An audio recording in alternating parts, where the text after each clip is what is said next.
जंगल के एक पुराने पेड़ पर एक कौवा और उसकी मादा रहते थे। हर साल वो प्यार से अपना घोंसला बनाते, अंडे सेते और बच्चों के आने का इंतजार करते। मगर हर बार कुछ न कुछ अनहोनी हो जाती।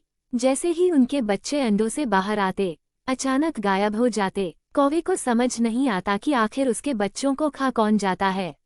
एक दिन कौवे ने ठान लिया कि वो छुपकर देखेगा।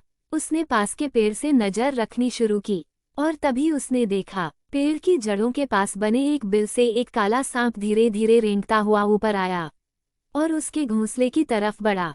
कौवे की आंखों में गुस्से की आग भर गई। उसके अपने बच्चे, जिन्हें उसने प्यार से पाला था, उन्हें ये निर्दयी सांप खा गया। वो जानता था कि सांप से लड़ना मतलब अपनी जान देना, पर कौवा डरपोक नहीं था। उसने ठान लिया, इस बार सांप बचेगा नहीं। अब कौवा सोच में पड़ गया, लड़ाई से तो मैं हार जाऊंगा, और तभी उसे एक चालाक युक्ति सूझी। अगले दिन वो उड़कर सीधा राजमहल की ओर गया, जहां रानी नदी किनारे स्नान कर रही थी। रानी ने अपने गहने किनारे रख दिए थे, चमचमाते कीमती गहने।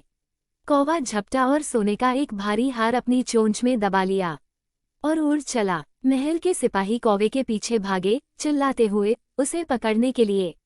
कौवा उड़ता गया और ठीक वहीं पहुंचा जहां सांप का बिल था। उसने वो हार सांप के बिल के सामने गिरा दिया और एक पेड़ की डाल पर जाकर बैठ गया। जैसे ही सिपाही वहां पहुंचे, उन्होंने हार देखा और बिना सोचे समझे बिल में हाथ डाल दिया।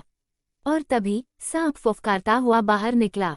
सिपाही डर गए, लेकिन उन्होंने डंडों से उसे मार डाला। उस दिन के बाद उस पेड़ के नीचे कभी कोई सांप नहीं दिखा।